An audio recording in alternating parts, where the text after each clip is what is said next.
बातमी आहे लोकसभा निवडणुकीसंदर्भात। लोकसभा निवडणुकीची तारीख ही जाहीर होण्याची शक्यता आहे। जय महाराष्ट्रला सूत्रांनी ही माहिती दिली आहे। लोकसभा निवडणुका या आता होऊ घातल्यात आणि याची तारीख आता जवळपास निश्चित झाली आणि ती जाहीर होण्याची शक्यता वर्तवली जाते। जय महाराष्ट्रला सूत्रांनी तशी माहिती दिली आहे। आचारसंहिता देखील आता 2-3 दिवसांमध्ये लागू होणार आहे। तर या संदर्भात अधिक माहिती देण्यासाठी आमचे प्रतिनिधी शुभम उमाळे हे आपल्याशी जोडले गेलेले आहे। शुभम, लोकसभा निवडणुकीची तारीख जाहीर होण्याची शक्यता वर्तवली जाते, अधिकची माहिती।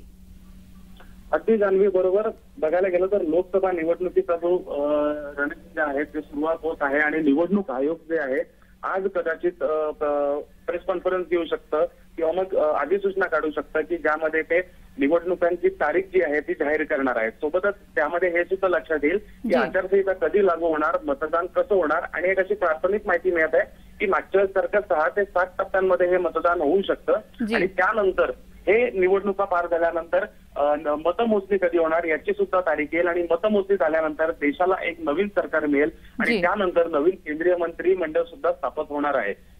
जी शुभम, पुढच्याही बातमीसाठी तुमच्याकडून माहिती अपेक्षित आहे, असेच जोडलेले रहा।